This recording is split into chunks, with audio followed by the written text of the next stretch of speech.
and welcome to episode 7 of the Disney Countdown Show. I am Megan, also known as the Magical Millennial on the socials, and with me today is my always lovely co-host, the dapper Danielle. How you doing today, Danielle? I'm making it. I was going to say, I was talking to you last night on the live stream where we hopped on there for a second. And in last week's episode, you could hear the cold slowly coming on, right? And I was saying I wasn't like feeling too well. Well, it ended up hitting me. It hit me hard. It slapped me in the face and I felt it afterwards. And I'm so sorry. It is what it is. And so now I'm on the recovery end. So I feel much better, but I don't know. So I'm trying to make sure I don't sound too nasally in today's podcast episode. But besides that, I'm great. Oh, thank you. You sound great. Thank you. Yeah. I appreciate it. And you're doing good, Miss Megan? You survived this crazy weather that California got? I did. We did get some rain over here in Southern California. Actually, well, technically it was a hurricane that just trailed off into a tropical storm, but it was a lot of water that we got in the last day and a half. But we survived. We're okay. The sun is out. It's shining. It's back to summer again for us. And all the plants are watered. It's great. Yeah.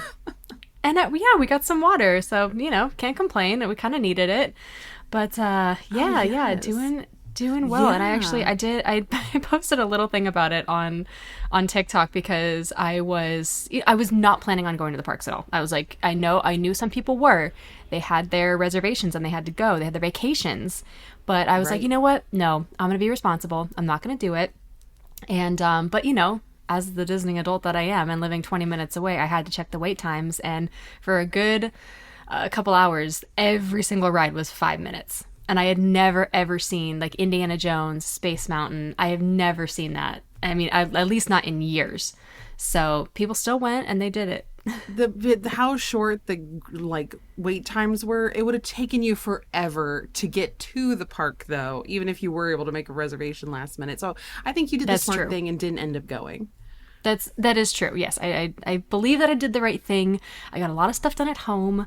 But yeah, I was just I posted it up there because I was like, dang it, those lines are so short and they're so tempting. But you know what? We're gonna be adults. We're gonna be responsible. I just decided to stay home and wait it out. But speaking of socials, we do have our our Disney Countdown Show on Instagram, TikTok, and Threads. And we were promoting it last night on TikTok on a live stream. We don't do it all the time. However, we do. So make sure you're following Disney Countdown Show on Instagram, TikTok, and Threads. And then it's going to be Pod Disney over on the Twitter / the X.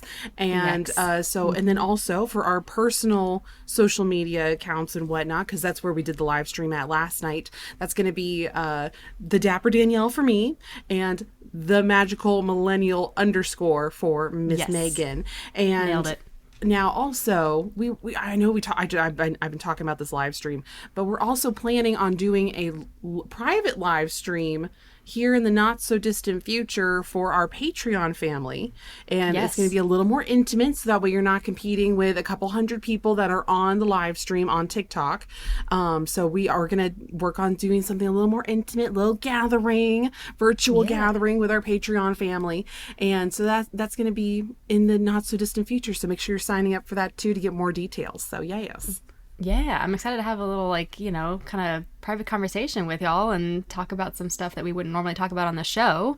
Yes. So that's going to be fun. But yeah, thank you guys all so much for joining the Patreon, for just listening to the podcast, and of course for rating and reviewing the show. We do really appreciate that.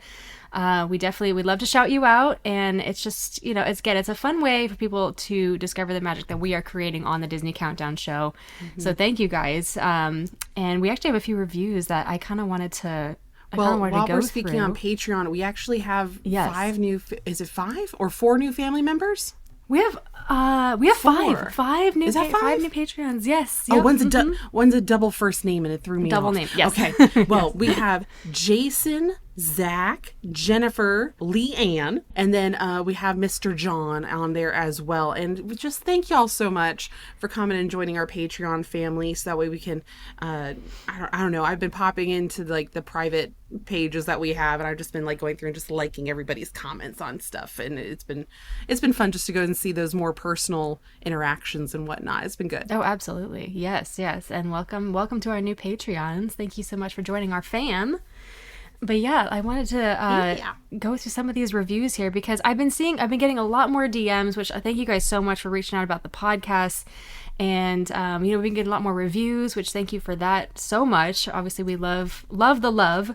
And I wanted to go through a few of these reviews here. And the first one, because the name I love so much, is Goober Grape. Oh my gosh, the name's and just that's hilarious. His title is When I Thought I Couldn't Love Them Anymore, which is so sweet. We love you too. And he says, I love to see what Megan and Danielle are up to on TikTok, but I'm a podcast guy. I'm so glad I finally discovered this. Now I can listen on my runs or while doing my chores. Yes, these two are so likable and relatable. I love that they teamed up with their expertise on each park to help fill my Disney void to help me get to my next trip. And that's really nice. It's really cool that you listen to podcasts on runs as well, because I don't know if I could do that. I can't do I'm a that. music gal myself, so. Yes. I'm a more of a podcast in the car kind of person. Oh, yes. And see, I don't know. Even that's kind of dangerous for me, because if I get like too into a podcast or even like audiobooks on tape, right? Like back in the day, like I'll get too distracted even with that, because I'm so immersed into it. So, so if you are driving right now and you're listening to the sound of our voice for the podcast, stay focused and stay in your lane. Yes, stay focused on the road. Yes. You are driving. Be careful. And then we have another one from Adventures of a Disney Girl saying, love it. I am loving the podcast so much. I follow you both and was so excited to hear you two doing a podcast. I look forward to it every week. Well, thank you so much. We look forward to recording these every week. This is always such a fun time for us. So thank you for listening. Yeah. So awesome. Yeah. Oh, goodness. But, all right, Danielle. So I know you have been a little bit feeling under the weather lately. Have you tried any trips to the park, or has it been just a little hiatus? No, I have been very responsible, because I don't want to give everybody else my germs. So I have yet to venture out into the park actually since the last episode. Like that was oh wow okay the last I had been in the park. I've been very responsible, just hiding out, and I'm gonna try to get into the park sometime in the middle of this week, maybe closer to like Wednesday or Thursday. Try to venture back out there, see what's going on.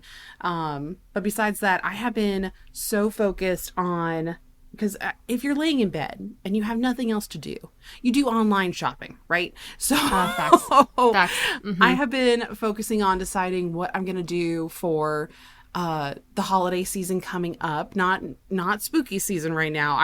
I've been focusing a lot on my TikToks on spooky season, but I'm like, it's already August. It's now Christmas time. Let's go ahead and fast forward to Dapper Day and the holiday season. So I've been focusing on that. I think that's been like making my time a little more relaxing while I've been healing and getting myself better. Is I've been focusing on what am I going to wear? What's the theme going to be? How much is the drama going to cost and whatnot? So that's what I've been focusing on instead of going to the park this week. But yes, honestly, and I know, that's good. That's good. Oh, yeah. You have a little downtime to prepare for the upcoming outfits of, we got the Dapper Day coming up. That's I think true. you said December, first weekend of December? December 2nd and 3rd for us here in Walt Disney World. And then the first Dapper Day is going to be over in Disney, or the winter Dapper Day is going to be over in Disneyland on the 12th. Yes, November 12th. Yeah, so that's our first weekend of holidays at the Disneyland Resort. So that's exciting. Yes. But that's good. You had a little time to just, write things down, figure out, again, the budget, because the budget is important. Because, again, we are trying to be responsible adults. We are not just throwing caution into the wind and whatnot. We're trying to be responsible is what it is. Yes. Trying to get the best of both worlds. The great outfits, but also, exactly. Exactly. And then now you said you were being responsible. You didn't go into the crazy weather in the park and whatnot, but you were going like a lot right up before then. You were getting your intake just in case you couldn't get back into the park. I was absolutely. I went because I took a break for a week before, right? So I got my break, but last week I went quite a bit, and honestly, that was mostly for content. I did a little photo shoot one day, a little pre spooky season photo shoot with a few outfits, and then yeah, that's just kind of been chill.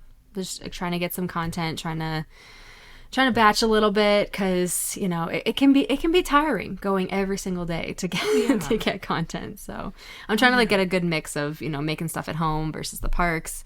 So, but yeah, it's been nice. Well, and I feel like you've done a pretty good job of like batching your content. And so when we say batching our content, it means that we're going into the park and we're trying to just make multiple small videos in one go.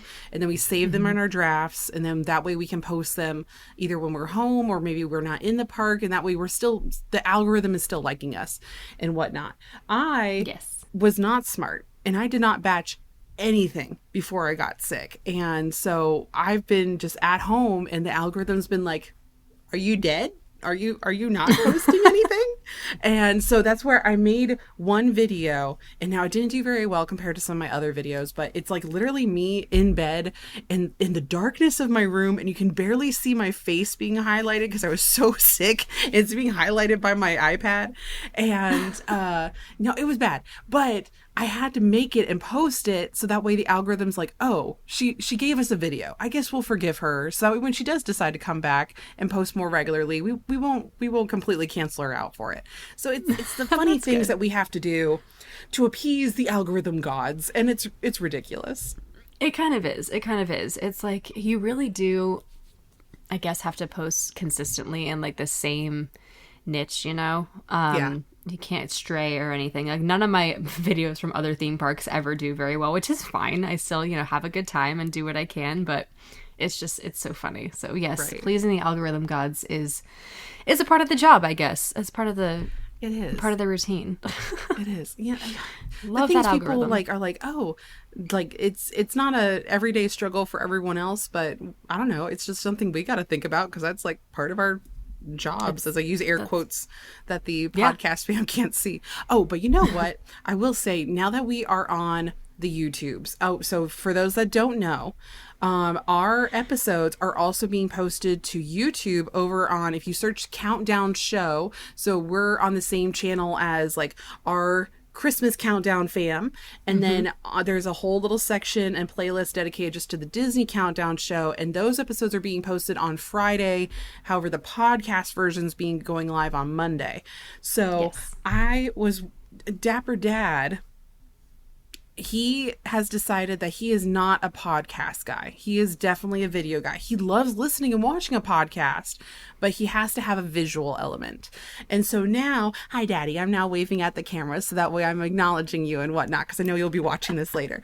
But so we were watching it and I'm like, oh my gosh. And luckily that one was good, but I was thinking about, oh my gosh, the next episode that is already live now by the time this episode goes live, I'm looking like a hot mess express because again I was like getting sick and I'm like, okay, I gotta make sure I look put together and that the lipstick is on today and that the big earrings are on, so that way we're ready to rock and roll. But yes, so if y'all did not know, you can also watch us if you think if I don't know, maybe you're not a podcast person, you're really trying to make it work, go check us out on the YouTube also. I was just thinking about that. I was like, oh. And I love that. I love that you can be able to watch us too. Because yes, I mean, as much as we're like, recording our voices right now, it's kind of nice to see some faces too every now and then. I obviously I'm on YouTube all the time, so. Well, it's like they're jumping in and they're like part of FaceTime conversation with us too, Yeah, so it's kind of cool. Yeah, I love that. All right. Now, well, shall we get into some Disney news, Danielle? Because we got some news. We do. Yeah. We interrupt our program to bring you this Disney news.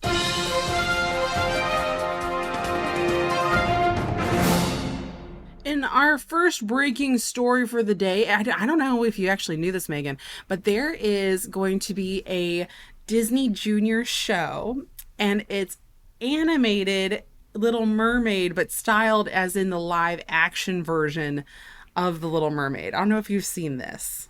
I haven't seen it at all. No. Are you serious? feel I bad. I I saw concept art. Now I need to double check when this actually goes live, but they have announced who the acting characters or the actors that are going to be the voice actors. They have announced who they are going to be, right? Yes.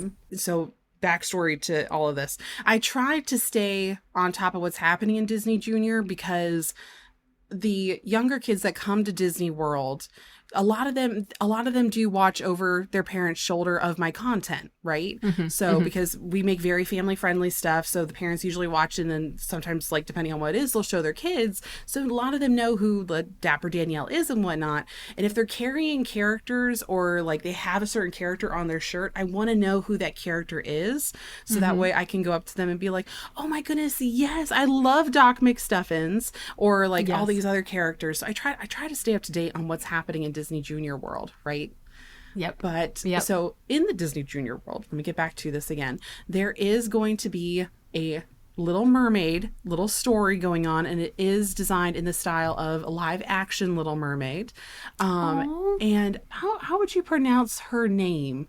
Is it Michael Michelle? Michael Michelle Harris? Yeah. She's so cute. She was on Raven's Home and whatnot, and she's going to be the voice of the Little Mermaid. And then there's also Taye Diggs. Taye Diggs. And they are an actor from Rent. Did you ever see Rent? Oh, I did. Oh, and I'm a big Taye Diggs fan. Yes. Are you really? He's in so many things. Had a little bit in New Girl, which is one of my favorite shows ever. That's really exciting. I'm a big fan. Big fan of Taye Diggs. That's good. See, I'm so bad with association of like actors and what their faces are, because I associate the actor with the character more so than anything. So I don't know. I'm one of those people. I can't. It takes me a hot second to be like, who are you talking about? You got to show me a picture. I'm weirdly like, if that was ever a question in Jeopardy, I'm good at all those categories when it comes to like actors and like, Oh gosh. See, I can remember other random stuff. Like I can tell you the whole story of like some developmental stuff that happened in the like making of Little Mermaid and whatnot, but I can't tell you who actually did it. That's the thing. That's so unfortunate. That's why we complete each other, Danielle. You've got true. the backstory and I've got the actors. The key details that actually matter with name references. And then we also have Amber Riley, and they were in Glee. From Glee, yes. And they're going to play the role of gosh. Ursula. That's so exciting. That's really cute. I had no idea this was even happening, but like, I love the it. Animation's pretty cute. There's also there's a show, I don't know if it's, what is it called? Alice's Wonderland Bakery, that is on Disney Junior, and I think it is stinking adorable. And that story is really cute because it's like themed after, it's the granddaughter of Alice, so they do reference like things from the 50s and whatnot of that version of Alice in Wonderland. And but she is so cute, and it all takes place in Wonderland, and they're all like the grandkids of those characters.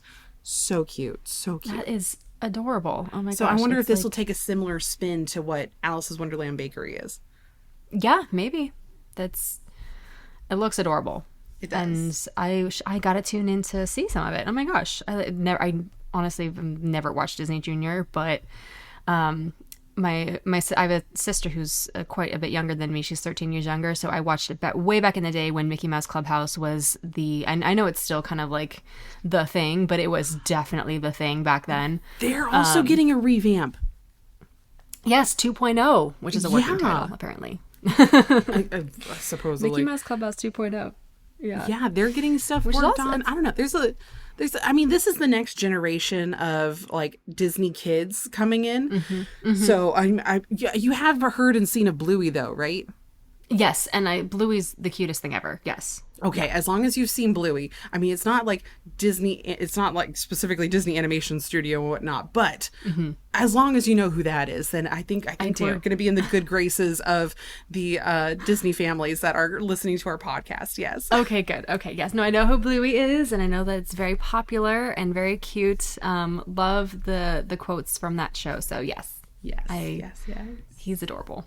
Now, we finally have some information on your coast regarding Tiana's palace. Yes. Oh my gosh. I'm so excited about this. Tiana's Palace, which is taking the place of the former French Market restaurant, is opening at Disneyland on September 7th, and I cannot wait. It's going to be quite a madhouse on that day, but I will be braving it on day one. So definitely going to try all the foods that we can. It is quick service, y'all. So there are no reservations required for this restaurant. French Market was also quick service as well. They are going to have mobile order. I did see the mobile order sign above the walls that are currently up there. And it looks so great. And I'm really excited for the front of how it's going to look. They do still have the awnings. They have the gazebo that's still sitting there. And I believe the same amount of tables. But the front of the restaurant is going to look like it's got a little like steamboat look to it with her Tiana's Palace sign above. It looks all gold and pretty. And I'm just really excited for the new menu. I can't wait to see it. There's definitely going to be beignets on the menu, of course. Oh, yeah. Yes, and I'm so excited. It's going to be like this perfect like transition from Tiana's Palace. We got the mansion right next to it, and then Tiana's Bayou Adventure, which is hopefully going to open sometime next year. And it's set to open in 2024. So it's just going to be a lovely Princess and the Frog like little area over there, and I can't wait. Now, I'm wondering if they're going to be doing mobile order, and it's going to be a Hot Mess Express, right? So for sure. I'm trying to think of, have we really had a quick service location open up with this new mobile ordering system, right? We haven't really had anything, right? Let's see. I'm trying to think. I know. Because somebody was asking in the live stream, like, how do you suggest, like, if you're going to order this? And I'm thinking, are you going to be able to order if you're in the park, or is this going to be open to the people, like they can go ahead and pre-order and they're not even on property yet? That's possible. I do that all the time, actually, because when I know that I'm going to be at the park by a certain time, I will mobile order something from somewhere. And that is still, there's no restriction against that. I don't think there's a way to even manage that. So I do think people will order something for later in the day. Mobile order, what they can do is set the amount of mobile orders so they can close it and be done for the day past a certain point, which I think will happen early on once this opens. And then, of course, you just have to wait in the regular line. Dinner, make sure you order at 9 a.m. for breakfast. Yes, and you'll be able to pick your time slots as soon as the park opens. Yeah, exactly. And I think even before the park opens, you can start mobile order. It just tells you how much time that is left until it actually opens. So French Market historically has opened at, I believe, either 10 a.m. or 11 a.m. for lunch. They never open for breakfast. So just so you know, that is something that you can probably do that day, as long as mobile order is working properly. Right, or y'all crash the system, which is also very, very likely too, you know. It also is likely, yes. Yeah, I'm not sure if that ever happened with, like, I'm trying to think of Pim's is one of the last places that is new that opened with mobile orders. So, but Tiana's is going to be quite a little bit crazy on September 7th, but I'm very excited to see it. That's good. Well, I will be paying so much attention to the social medias and to see what food reviews you do give us when the time comes, Miss Megan. I can't wait. It's going to be fun. I'll be doing as much as I can, of course, with trying to avoid the madhouse as much as possible, but we will see. Yes. Well, so some news coming in from my coast is that the courtesy parking trams are finally coming back. It's so sad that we get excited about this stuff, but I'm like excited for you because I going to Hollywood Studios, I'm like, this is a walk. Like that parking lot's huge, and Epcot too, and it's so dang hot, and especially Hollywood Studios for me is a really hot park. I don't know what it is, but like I don't know. I think it's sweltering in that park. So I'm really excited for you that you get these trams to take you to the front. Yeah. So for those that don't know, or maybe you're not a Disney World regular, you might be a Disneyland regular and hanging out with Megan over there. But for here at Walt Disney World, there are parking trams because our parking lots are so big. And the parking lots are so big here that we have these giant trams that go all the way around and they loop and whatnot. They have been back for Magic Kingdom and they have been back for Animal Kingdom because those are like the two worst out of the four, in all honesty. Yeah. So now they're finally, it's been what, 3 years now? Yeah, 3 years. Yeah. and they are finally coming back for Hollywood Studios and for Epcot. Now, I think this was good that they had, if they had to wait, I understand. And like, I'm so happy it is coming back for Hollywood Studios, and I'm so happy it is coming back for Epcot, because as we get closer to holiday season and that parking lot gets completely full all the way to the back. Fun fact, if the furthest spot in, what is it? The last row of Epcot's parking lot, right? Just the straightaway, not if you go all the way down to the side. Like if you had to park all the way down to the side, walk forward, and then you do the walk back. The last row of the parking lot to the front of Epcot is the same distance as if you walk from the lobby of the Disneyland Hotel to the front gate of Disneyland. Oh, wow. Okay. So it's as if you're doing the entire trek through Disney Springs, or your downtown Disney district is the same distance as just the parking lot entrance of Epcot from the very back. That is crazy. Okay, so yeah, from hotel to park, but it's actually the parking lot to the park for you. Yeah. That's a long ways. Jeez. It is. Okay. Because you don't have like a shopping break that you can just pop into any of the stores or whatever. You get like your little Starbies or anything on the way. Just walking. That's just all cars and all concrete that you're having to walk through. So yes, it'll be nice that the trams are returning. I am very excited for you. I had noticed that the last couple trips, I was like, dang, this is a long walk. And I know that you had trams, so I'm really excited they're coming back. So yay. Yes. A way to help with the crazy humidity and heat over there. We just a hot mess express. Dude, we're just trying to get to a new sense of normal is all we're trying to do. Really, though. All right. Yay. Okay. Well, we have one more kind of breaking story right now. Some breaking news. Disney has just announced that they are expanding the Frozen universe with an original podcast series, and it does sound like it's more of audio storytelling with Frozen. It's going to be called Frozen Forces of Nature, and the setting is going to take place after Frozen 2 and before Frozen 3, which is coming out in the next 2 years. And which is ridiculous. It will introduce... Don't even get me started on that. Oh, I know, I got you. The same with the next Toy Story. I'm like, what? Oh. And it's a 12-part series launching later this year. It's going to follow the adventures of Queen Anna and Elsa in the Enchanted Forest. So I think it's going to be a whole new story of the adventures just in between the movies that we had and that we have coming up. And so that's kind of cute. It is cute. I don't know. When it comes to this kind of stuff, I'm always so skeptical. However, like the Disney or the kids' audio stories and whatnot have really taken off, especially post like Panini. So I think this is smart. They probably should have brought this in a little bit sooner, honestly. I'm like, why are they waiting until now to be able to do this? Is my questioning from like a business standpoint.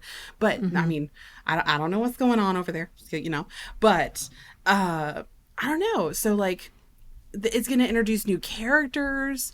It's going to actually involve. There's a new friend to the kingdom is being introduced, and it's actually the nephew of the Duke of Weselton.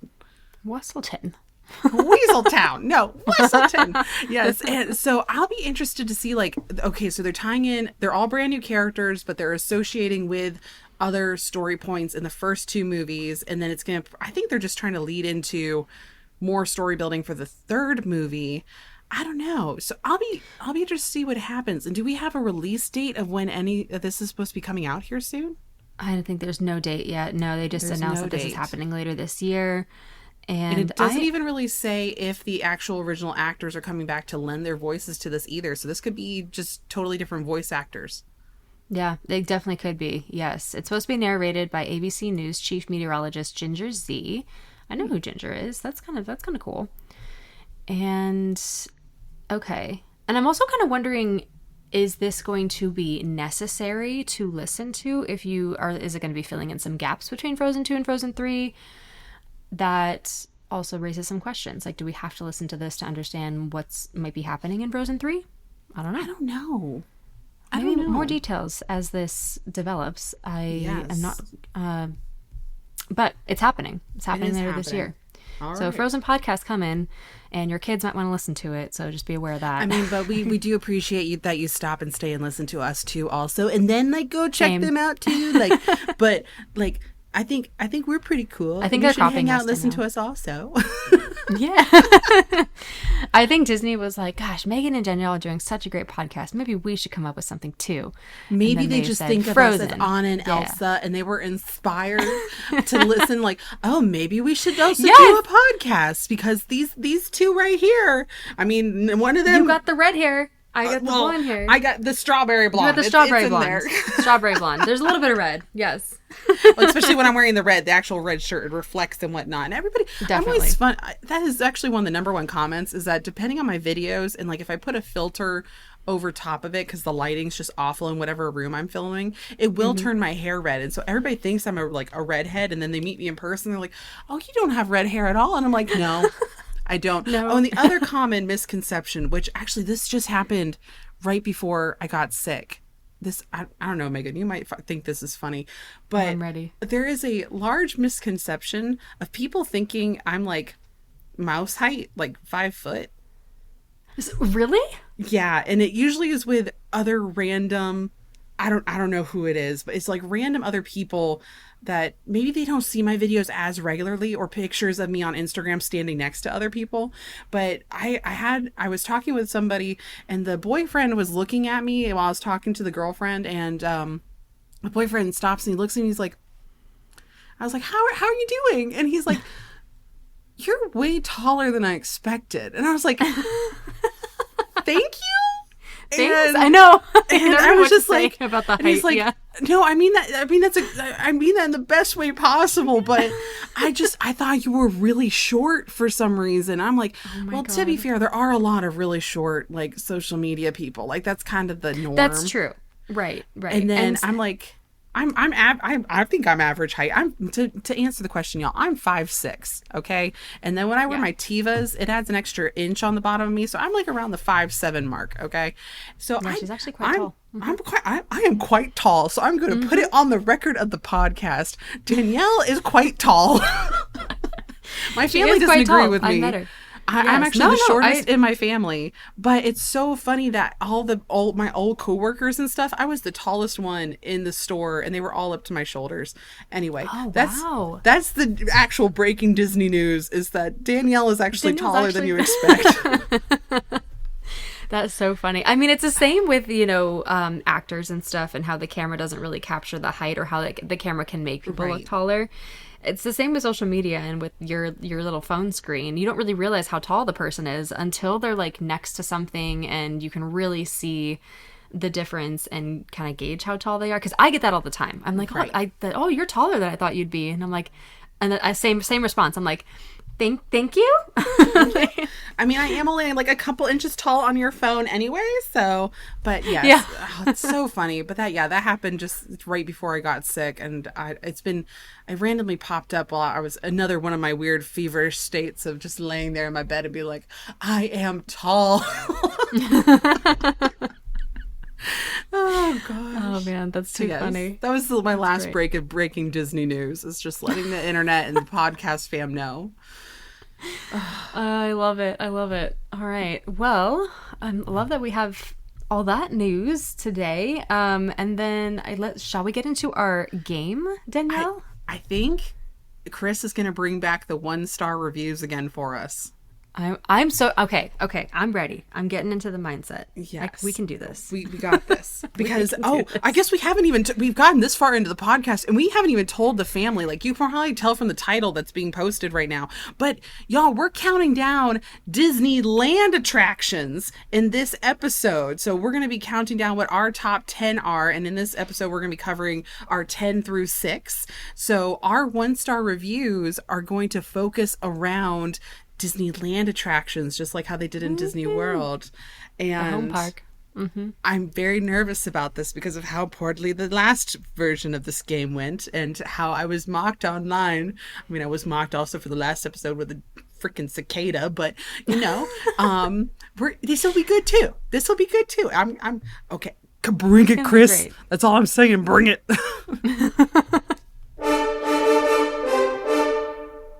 He has arrived. I have arrived. For some reason, I want to exist in the moment right after I press that button for as long as possible. Do you really? I love it. See, and then I ruined it. I'm sorry because I just announced you right afterwards. In my head, I'm still there. Okay. There's pomp and circumstance. There's banners and stuff, and I'm just there taking it all in. Confetti. People are cheering for me. Woo! But you're right. We do have another game of 1-star reviews. These are pretty good ones. I'm excited. Yeah, let's get right into it. So basically, I went and scoured the internet for 1-star reviews for attractions at Disneyland and DCA. So let's get right into it. Let's try All right. this one here. So Megan, this one's for you. All right.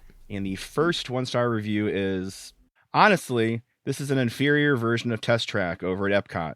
There are long lines for this thing all the time, and it's never worth it. The only fun part about this ride is when you finally get going fast. And even then, you don't go nearly as fast as you do on Test Track. Well, this just sounds like Radiator Springs Racers to me. Would be right. Woohoo! There's one more that I thought was really funny. It's ka-chow, more like ka-wow. This ride isn't worth the wait. That's pretty funny. I don't know.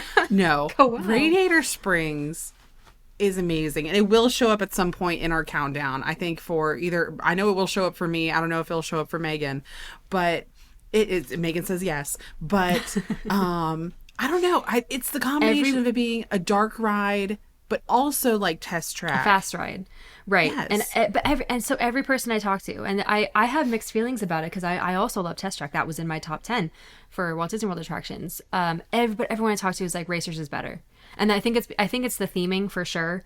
It is, and the fact that the cars are like they're alive, they're talking to you and stuff. So, and it goes pretty fast. It takes off quite quick, and you're racing against each other. It's not just you out there like it is in Test Track. So that's kind of a fun element. But everyone I talk to says they like it better than Test Track. I don't know, and it goes the same speed. The max speed is only 65 for both of them. Racers does not go that fast. Racers, I think it maxes out at like maybe 35, and that's pushing it. I think it might be less than that. Oh, really? Yeah. Even on the hill part? Ooh, I mean, let me fact check I don't know. myself here. I'm second guessing myself because when they make that bank turn, that has to be a certain mile per hour to be able to like create that momentum. So maybe at the max it could be that, but then it does only go like 30 or 40. Let me see. Radiator Springs Racers. I'm looking it up now because okay. Speed is one of the first searches. It maxes out at 40, so I was almost there. Yeah. Mm-hmm. See, and I don't think people realize that in Test Track, the average speed is probably about 40 also. You're not maintaining a speed of 65 miles per hour. It's only in that one really big push, and that's it. Yeah, which I love. That's like, I have a need for speed, so I love that part. For sure. Yeah.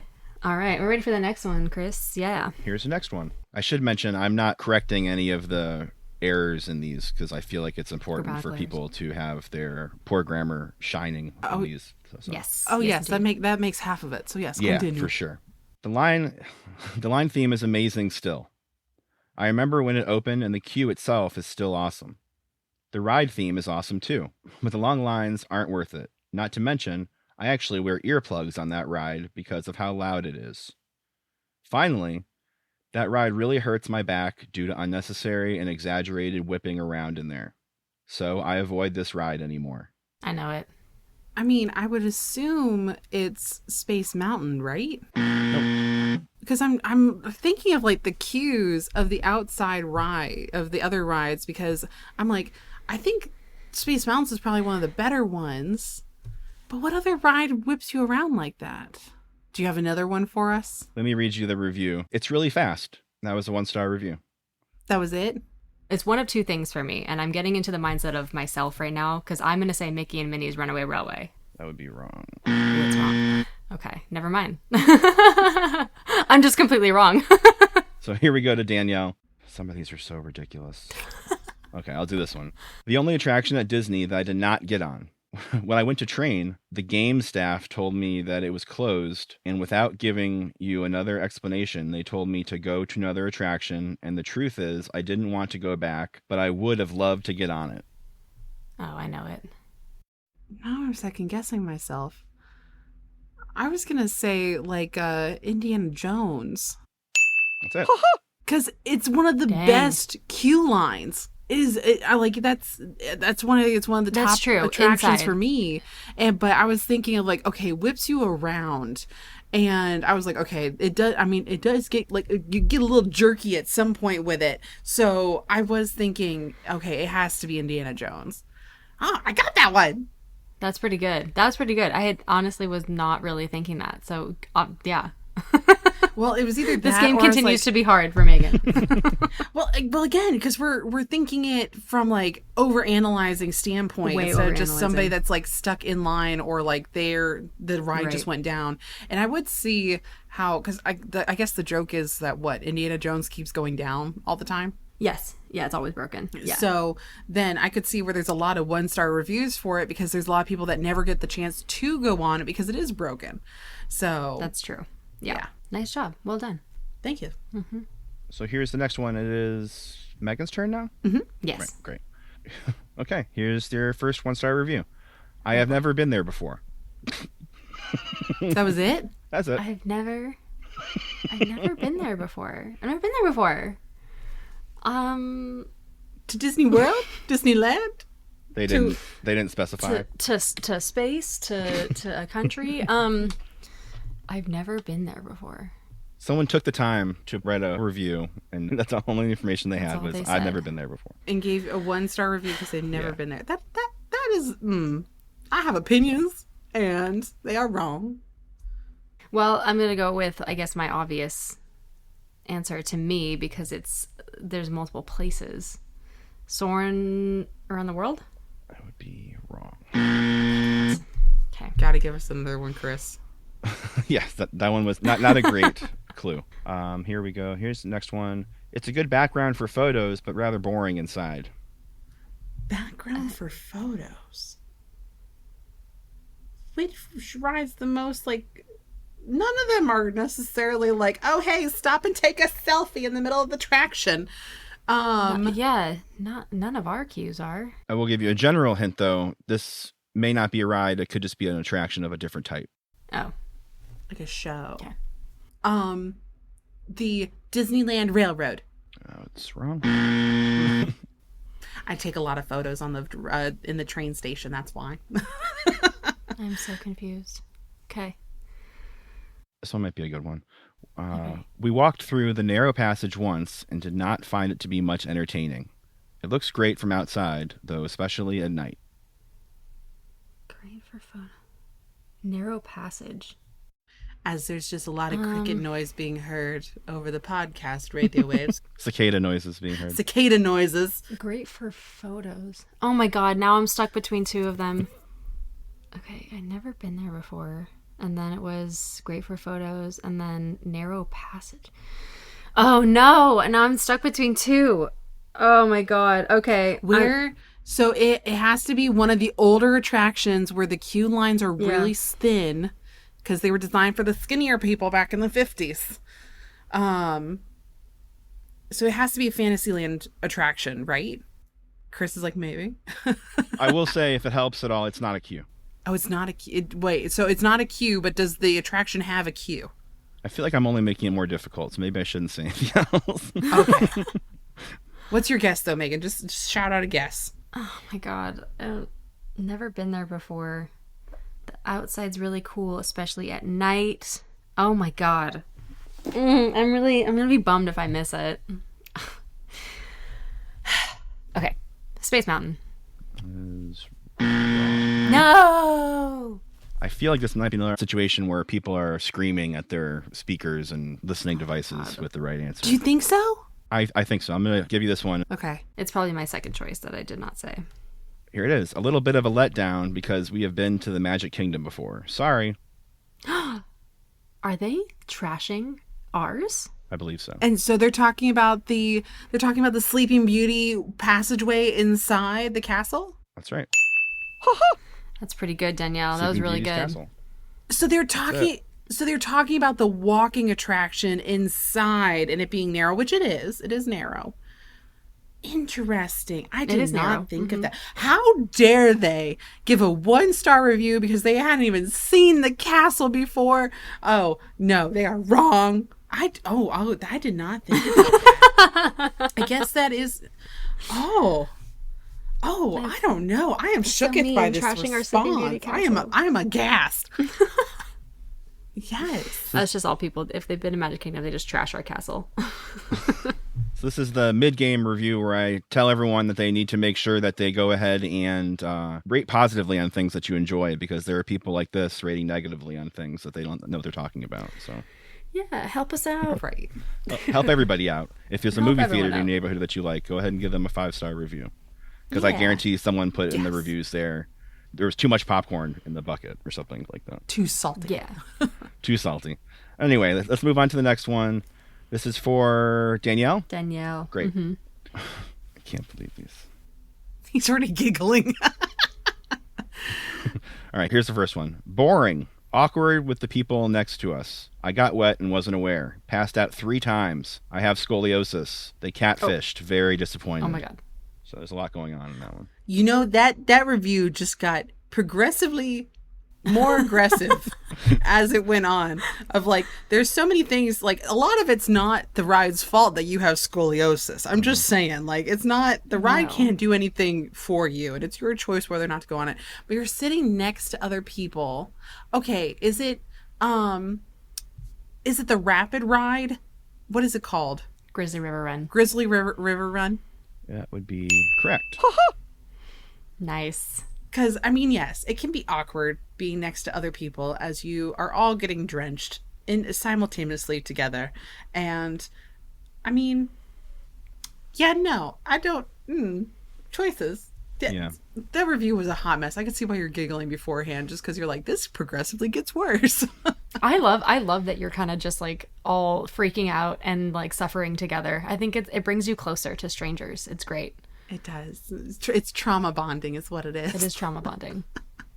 I will give you one more before we move on, just for fun. This one was, you're going to get too wet. So that was a 1-star review. I don't know. Maybe they didn't see people walk off the ride. I don't know. But Like, Gotta I pay don't know. I attention, do people. think even Cole has said that that Grizzly River Run, you do get more wet on compared to like Cali River Rapids here in Animal Kingdom. Yes. Yeah. Sometimes I've gotten drenched on Kali. So yeah. It just depends on how you hit the water and in which How you direction. go down the waterfall. Oh yeah. Mm-hmm. so this is the last one. Okay, I need to get one more right. Like, so bad at this. Well, I don't know. I feel like in the Disney World one, we had a lot more descriptors, and that's what was throwing us off. But now these are like so. I did bad at that one too, though. I mean, yeah, but I don't know. I think it was different though. It was different. That I think people were. I don't. Okay, we could be wrong. They could be yelling at us right now through the speakers because they're like, oh yeah, we got that in the first go, and me and Megan are Yeah. still struggling. I don't know. But Yeah. y'all are gonna have to tell us your responses and let us know if you guys are actually winning at this game, and is it just the reviews or is it me and Megan? I don't know at this point. Yeah, please let us know. I will say before I read this last one that just in general, when I was doing the searches for the 1-star reviews, almost every single 1-star review for all of the rides were complaining about how long the lines were and how you needed to have like the Yeah. genie pass and all the other stuff. So Yeah. trying to wade through that, because that's just like, yeah, we get it. Lines aren't fun. I'm sorry. Like, Sorry. welcome to Disney, the land of lines. Yeah. Yep. So anyway, here's the last one. This place is very ugly because sorry, I forgot that people don't know how to write sentences. Here we go. This place is very ugly because have seen traps in the cars of that attraction, so don't go. Traps? Yeah. Like, I mean, yeah, sometimes you have to hide mouse traps in certain areas, especially Disneyland. That park is as old as your grandma's attic, so it might have some little bugaboos and stuff running around. This place is very ugly. Yeah. I have a guess. I could think of an ugly place. In Disney, like an ugly. Oh God. Okay. I don't know. I have no idea. Give us a guess.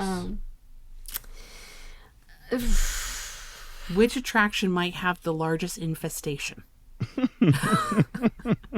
And I actually think I know the answer on this one. Do you? Oh God. Maybe.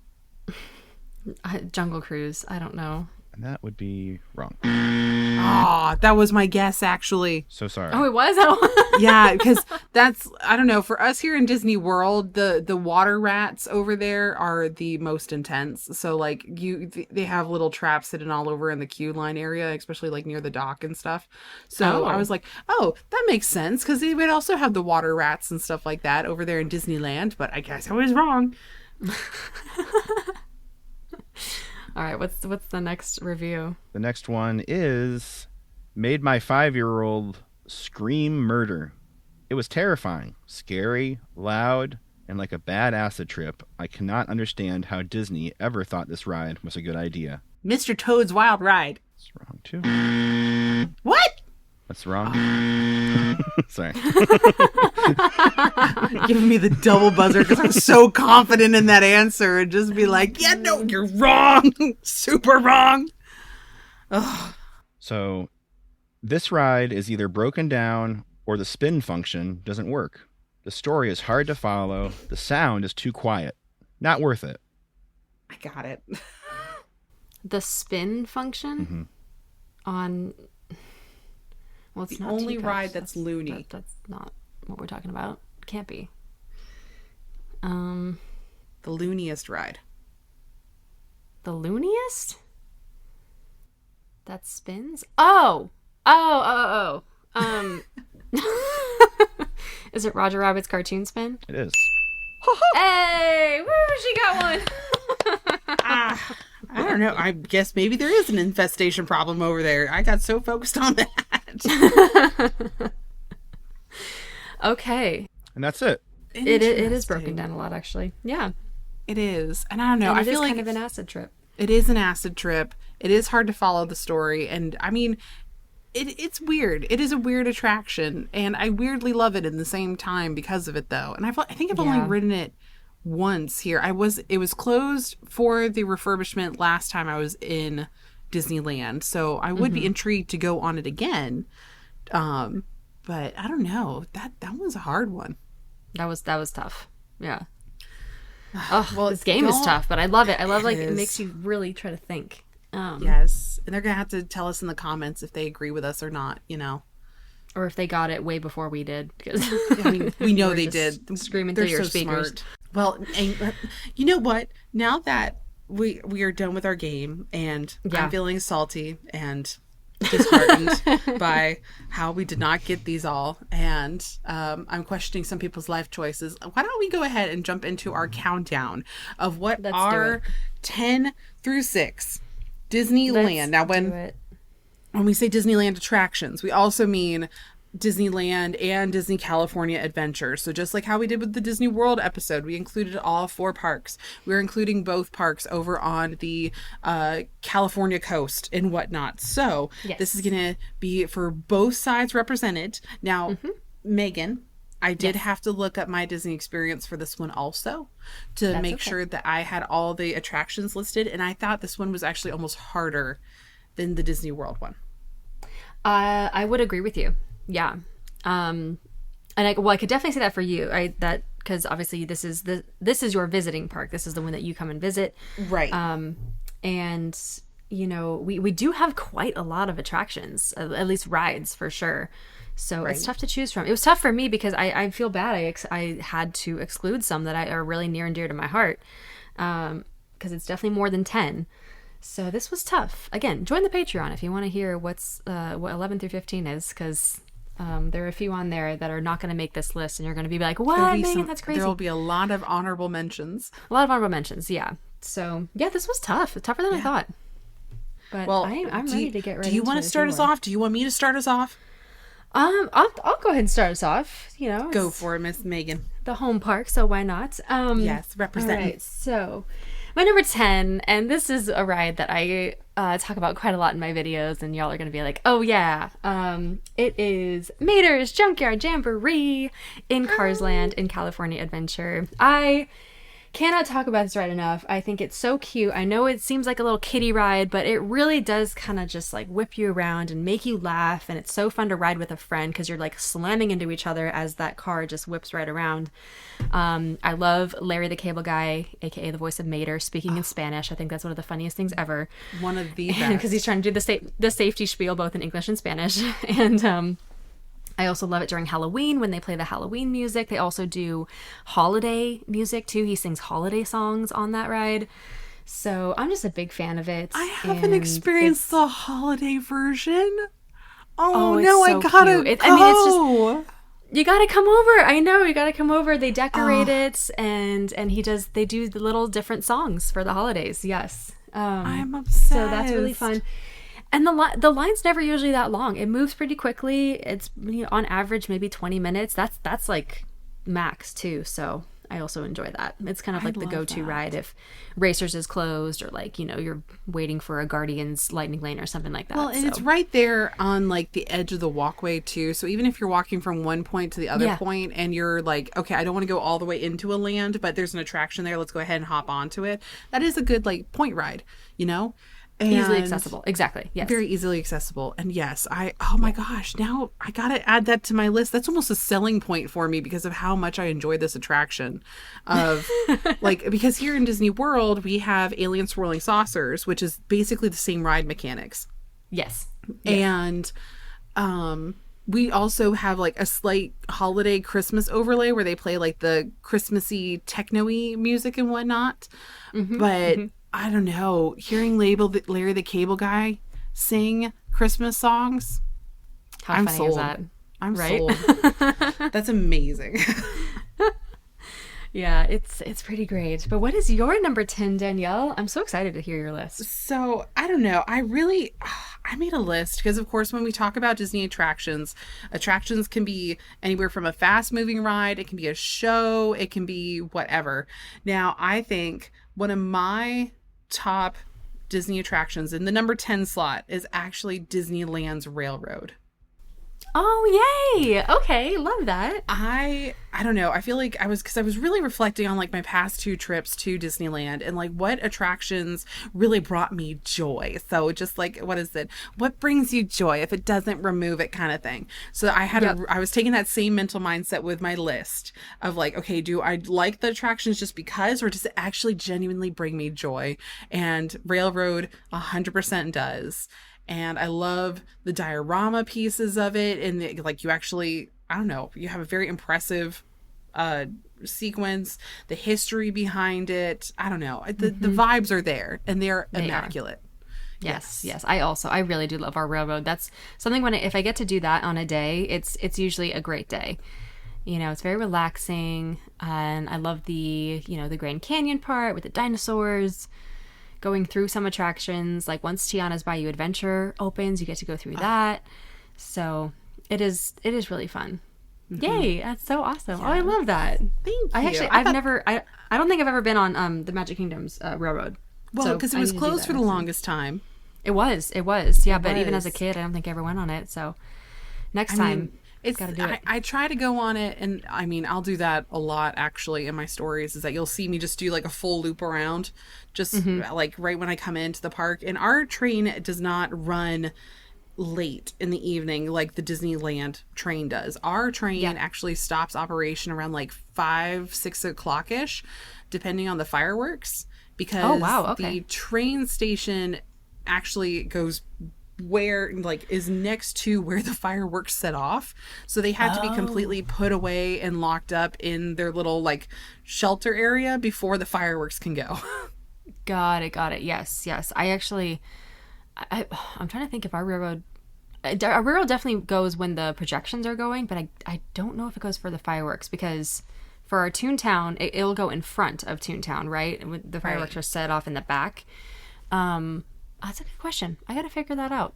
I'm not really sure if they go off during fireworks, or if it runs during fireworks. It could potentially. But yes, I'm not sure. I think my favorite time to ride it, like if I'm going to be even more specific, is at nighttime in Disneyland, riding the train around. The best. Yeah. The best. Mm-hmm. That's very nice. Aw, I love it. Thank you. All right. Now, what about number 9? Number 9 for me, and I know this was actually on your Walt Disney World list, Danielle. It is Mickey and Minnie's Runaway Railway in Toontown. Yay! Had to add this one. I cannot get over how cute our queue is and how nostalgic it is, because there's certain Mickey cartoons that are literally my childhood. And I just love that they put them in there. Great little odes to each one. And the ride itself is really cute too. I loved it ever since I went on it at Hollywood Studios, and I love that they brought it over. It fits so perfectly in Toontown. Oh, it really does. Yeah, and I love little Chubby. She's my favorite little bird. Favorite little chubby bird. Yeah. So it's such a cute ride. Big fan. Love doing it right before the park closes because there's never a line. So that's kind of fun. And so, yeah, hence why Runaway Railway is my number 9. Now, I will pre-warn the Countdown fam that I did not add this attraction to my list at all, because it would probably be the number 1 spot, because it was my Disney World number 1. But because I have not actually ridden the attraction yet, I will not include it into my list.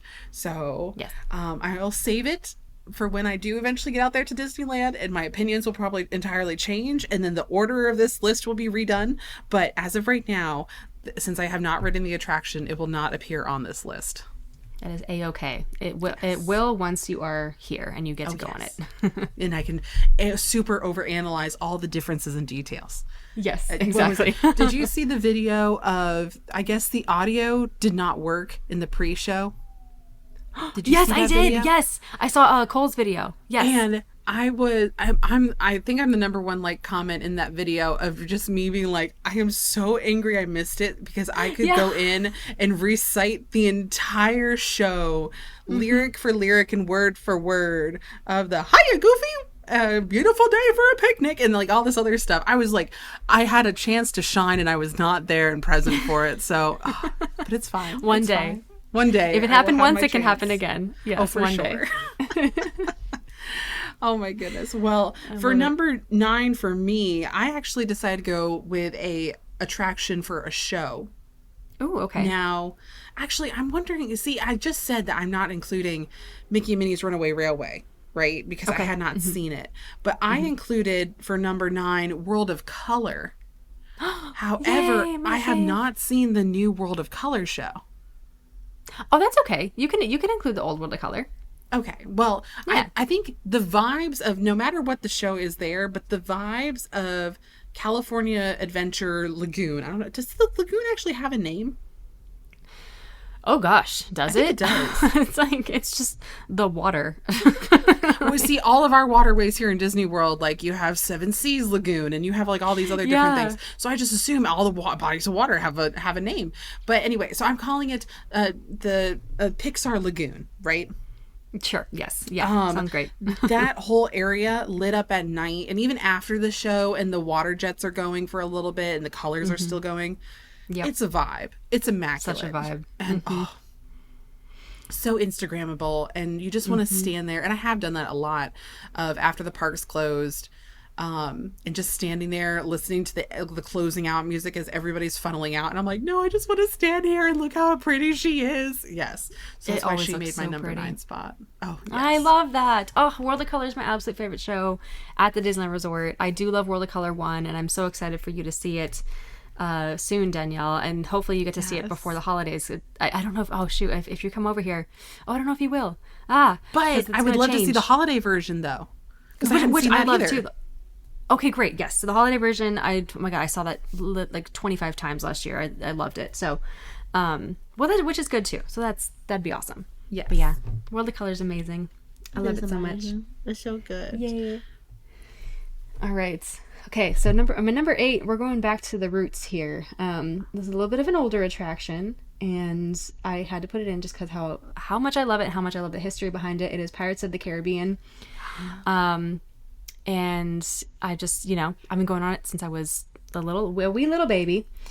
And recently I've just been looking at it, just being like, I cannot believe they built this ride in the 60s. It blows my mind to this day.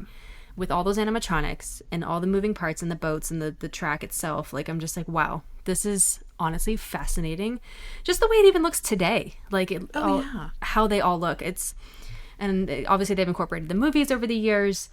It's changed a bit, but I still love it. And it is for sure just a lovely little AC, nice little break for your park day. And it's also just a very classic attraction, which I'm very, very glad that they have not incorporated Lightning Lane into this ride, because they better not, because the line moves very quickly because of that. There's two sides to it. Yeah. So if you ever see the line for Pirates of the Caribbean at 20 minutes, it will not be 20 minutes. Don't worry. It'll move very quickly. So that's my little tip on Pirates. They don't have Lightning Lane for this attraction? Not for us. No. Really? And thank God. And if they ever put it in, I will write a sternly worded letter. I say that every time, but I will write a sternly worded letter, because they do not need it.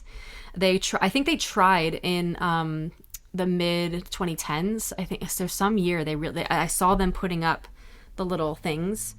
Because there's a Dance Pass access area, right? There is, and that's a little tough to get to. Yeah, you have to have someone kind of escort you over there. So. Yeah, it does not need it. The line moves super quickly because there are two sides and the boats are filled very, very quickly. So it really does not need it. Okay, I did not realize that. See, I'm learning stuff. See, that's one of the attractions. For those that don't know, I have not been on it in a hot second, because I know there are 2 drops, and I kind of psyched myself out the last 2 times I was there, because I'm like, oh, I don't remember how big they are. I know they're definitely bigger than our drop, our one drop that we have in Disney Worlds, and I don't know. I've been a little hesitant to go on it again since the first time I went on it years ago. So I don't know. Okay, we'll see. That's maybe okay. The first drop is it's a little. It's a little much. I think you'd be just fine. See, the first drop, it's all right. It's a little longer. If I go the second with drop other is super people, short. If I go with y'all and we have a good group and y'all hype me up, I can probably go on this ride just fine. But I need the right support group, I think is what it is. Oh, we can do that. Easy. Okay. We got you. Okay. It'll be fun. All right, what's your number 8, Miss Danielle? I also went with the older attraction, but I went to like OG older attraction that just recently got revamped here, and that is Snow White's Enchanted Wish. Oh, yay! And I did get to experience the remake, the not so creepy ending, and it's gorgeous. I thought it was a fantastic addition. It is a classic dark ride.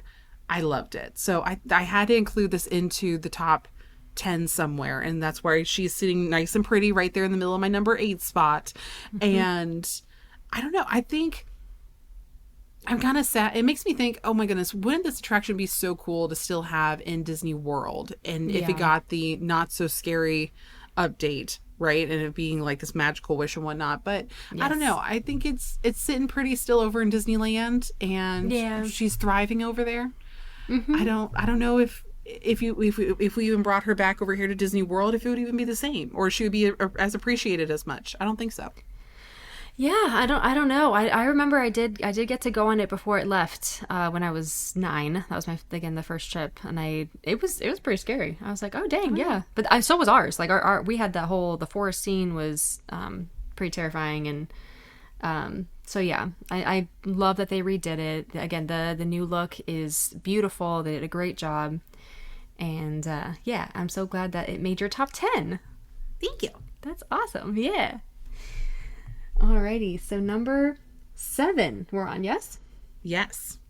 Okay. So 7 for me, still kind of sticking on the same theme here. Again, so much appreciation for this attraction over the last couple of years. That is Haunted Mansion. And I am including Holiday in this as well. I think it's important to have like both, because it's one ride, right? 2 different themes. Right. I'm gonna put both in there. Okay. Haunted Mansion, again, after watching Behind the Attraction on Disney Plus, I didn't really understand why people liked it so much, and why there's like a whole there's a huge fandom. The Haunted Mansion fan, they are so dedicated, and they know their facts, they know their lore, and all this other stuff, that if you say one thing incorrectly, which I think I pronounced a name of a character incorrectly, or I got 2 of the characters mixed up, or explained the differences between the lore of Disneyland and I was explaining it from the lore perspective of Disney Worlds, because they are different. Mm-hmm. They are different. They are different. They came at me in the comments at one video, and I was just like, calm down. And I had to immediately, within like a couple hours, make a response video to it too, to be like, okay, no, let me explain my theories and let me do some backtracking. But yes, oh my gosh, they're intense. But yes, they are intense. A loyal fandom. They're a fantastic fandom, and I understand why it's placed in your top 10 the way they are. I totally get it too. I mean, I love that ride for like as a kid, and I didn't understand why I loved it, but I thought it was so cool. A little slow ride. I loved going backwards down that hill in the graveyard scene, and I thought all of the animatronics, the ballroom scene to this day still blows my mind. Don't understand how it works. I know how it works. I've heard how it works, and I still don't really get it. Just seeing everything. It's still magical. It's still impressive. It's so magical. It's really cool, and like everything with the Hatbox goes too. I finally understand that. So hearing more of the history behind it. Have a way much more appreciation for that ride, and of course I do love the holiday version. Very excited for it to open next week. Yes. So yeah, I love it, and it definitely deserved a spot in the top 10. So there it is at number 7. That's it. I think it's a really good one, and oh gosh, I was really debating on if to put Haunted Mansion into my list as well. However, I only remember experiencing the Haunted Mansion holiday version of it. Mm-hmm. So for like the past 2 times I've been. So I was like, okay, I don't know if I should like add it into my list or not. So I didn't, but it does hold a near and dear place in my heart. But yes. In the classic attraction theme also, I actually went right next door to Snow White, and I went with Peter Pan's Flight as my number 7 option. Love it. Now, Love it. I will say, the theming and the redo of this attraction, because you guys actually have like fairy lights around your island. You have the little miniature version, then you go in closer to it, and your island's been updated for Neverland, and some of your actually opening portions of the attraction also with the rest of the characters, they've all been updated too. Yes. Yeah, and the moving cars in London too. Yeah. Yes. And it is way more impressive compared to the Disney World version. Like, out of the 2 attractions, no, Peter Pan's over in Disneyland is way better. However, I will say the ride itself, like the vehicles, scared the living bejesus out of me. Okay. I don't know. I think yours actually has like a dip at one point to it. Yeah. Where Disney Worlds doesn't have that. Like, we have I'm using air quotes again, but the dip also, but it's not as intense. And I don't know, like this one actually, I feel like it kind of whips you around a little bit. So I was not ready for that the first time I went on this attraction, because I was so used to the Disney World version, and I'm like, why is it moving so much? And I don't know, but I got over it because I thought the attraction itself was beautiful, even though I was like holding on for dear life to the side of the vehicle. But it definitely, it moves forward quite a bit. It does. I don't know. Somebody else is going to have to attest to me, like, okay, am I crazy? Is this like, do other people agree with me that it's a little freakier compared to the Disney World version? Let me know. But it was still impressive enough that it got my number 7 vote as well. Love it. The Peter Pan is definitely one of the most popular attractions in the resort. It's always got the longest line, and I know that's simply because the load time is very slow, but it's still extremely popular. It's honestly a rope drop ride for some families, which is great. Yeah. And I also love that one too, and I'm always very, very grateful when I get to go on it. So yeah. So that's awesome. Yay. Okay. Well, we are shockingly down to our last spot of this week, number 6. And before we get to our number 6 spots, quick reminder to please follow us on the socials, Disney Countdown Show on Instagram, TikTok, and Threads, and Pod Disney on Twitter/X. And then, if you want to join us on the Patreon, we got some fun stuff coming up. We have some bonus content, bonus episodes, and then we are also going to do a little live stream session on there very soon. So we'd love to chat with you if you want to come in and join us over there on Patreon. Oh, and the YouTubes. If you want to watch us and do our versions of these, or you just want to have them playing in the background of whatever you're doing, or you want to feel like you're on a FaceTime video with us, then go check us out on YouTube on the Countdown podcast channel, and then or just search Disney Countdown Podcast. We'll show up, and you guys can watch along with us. And those episodes release on Friday. And yeah, I know that you'll be watching with the Dapper Dad because that's how he watches. But yes, now. You got to tell now. Okay. So also something, as we're talking about the social medias, did you see the comment that was on Instagram of somebody, oh my gosh, I wish I could pull it up, but they said how I always say the Instagram, the Facebook, and I put the in front of everything. And that's why I'm the Dapper Danielle. And I don't know. That's so funny. And I've been over analyzing myself now that I've seen that comment, and I'm like listening through and looking at stuff. And I'm like, I guess I do that a lot, don't I? But I don't know. I love it. And I will still continue doing it to this day. And just know we do read your comments, and we do go through and we look at all of your responses and stuff like that. So we love that because we are paying attention. So thank you. And I appreciate you. Yes. And I appreciate, I think they said that they also do it the exact same way as well, of saying the Facebook and the Instagrams.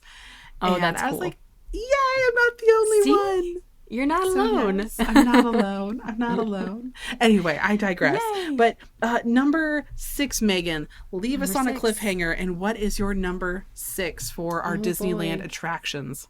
Okay, my number 6.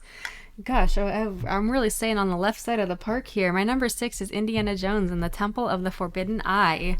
Ooh. And the reason this did not break the top 5. And I'm going to tell you why. Oh, we got to love the ride. Love the ride. Love the additions and everything they've added to it. It looks great. But here are the reasons it did not break top 5. Number 1, the queue scares the crap out of me.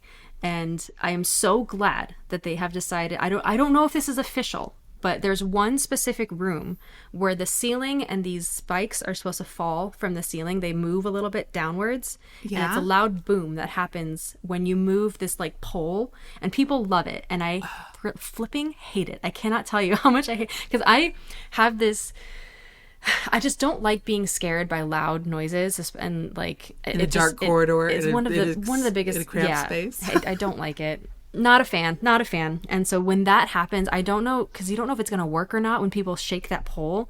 But most of the time in the past, it has worked. And when they do that, loud boom in the room, and then these things fall down. And I cover my ears every time I go through this little hallway in the queue.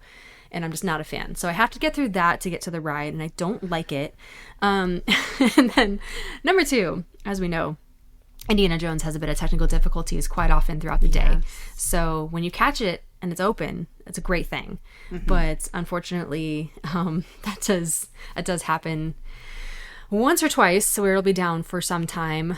And that's why it didn't crack top 5. But it is a wonderful attraction. I understand it's many people's favorite ride. There's just some things that I'm like, it's just not, it's not quite there for me. It's not the consistency of you'll go on it every single time when you're in the park. But if it's available and it's there, you will go. Exactly. And I love doing it at night because it's usually the line's a lot shorter. And again, it makes me giggle every time I'm on it, because I love the bumps. I love being like, tossed side to side. I think that's super fun.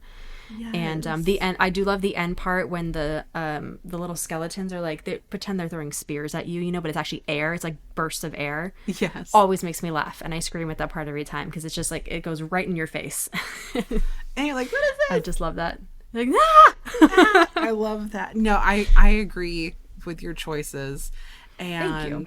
Oh gosh, no, that you give good arguments, and I think a lot of our podcast fam are going to agree with you on that as well. I hope so. Well, if you don't, that's okay too. You can just. I don't know if people are going to agree with mine though. Oh, let's go! I'm ready. Okay, what's Danielle's number 6? Believe it or not, it's going to be the Silly Symphony swings. Oh my gosh! I love that. No, that's one of my favorite DCA rides. I love that. I feel like I have to do them all the time. I love the swings. Yes. I'm surprised that you like that ride. Because it's not, I can handle spinning. I can do spinning just fine, and I don't mind heights. It's the dropping sensation itself. Now, Gotcha. Okay. the first time I went on this, I was a little freaked out by it, right? Because I'm like, oh, this is high, and I don't know, and I ain't gonna lie, there's some junk in the trunk, so getting into those little tiny metal seats is a little difficult. But They're but when I wedge myself in, will I have bruises on my thighs? Absolutely. But I really enjoy this ride for some reason, and it just brings me joy. And so that's what the whole theme of this list is. What brings me the most joy? And I think it's going to be silly symphony swings and just the whole theming of it, because I never got to experience when it was inside the orange, right? Yes. So I only experienced the Disney or what is it, the conductor and the storm version, and the theming of the Maestro Mickey and whatnot, and how the music's swelling as you're like spinning around and whatnot. I think that is fantastic theming and it's fantastic storytelling. But yes, so that is why that is holding near and dear into my heart at the number 6 spot. It almost made the top 5, but it got bumped out by another obscure ride that I'm going to mention a little bit later in the next episode. Yes. Oh, I'm so excited for our top 5. Well, that's awesome, and I agree. I completely agree with you. I did the Orange Stinger quite a bit when I was a kid. And I'm very appreciative that they took it outside. They got rid of that indoor area. I love the Orange Stinger. For those of you who are super nostalgic about the old DCA, I very much appreciate the retheming. I think the symphony or the Mickey's band, Mickey's Symphony was a great choice in that retheme. Oh yeah. So. And I love that ride. Oh, I love that you included that too. And that was, unfortunately, guys, that's not part of my top 5. I'm just going to give it to you right now. But it is one of the ones that I was very, very bummed to leave out of my top 10. So one that made the honorable mentions. And was so, again, hang out. Maybe it'll show up in the Patreon. You never know. Maybe it will. Well, I think that is a great start to our countdown. I can't wait to see what our top 5 are going to be, and we'll save that for the next episode. So we will see y'all next time, and we'll have some more Disney news, and I will be back up and feeling better, so that way maybe I'll have some more information to bring you from the Disney World side of the parks, and we might have some more information and stuff to drop soon. But honestly, and you know what, Megan, is really freaking me out? What? Is that when this episode releases, it'll be the last month of August. That honestly is scary. It is scary because I'm like, I just remember it's just the other day that we were talking about how the Halloween decorations just arrived on like July 31st and whatnot. And now that's almost September. I'm like, oh my gosh, Merry Happy Thanksmas. I don't know. I'm starting to get into that, it's almost the holiday season panic. So I don't know. Maybe y'all are going to have to go into the comments or just leave a response saying, calm down, Danielle. It's not the end of the world. Don't freak out just yet.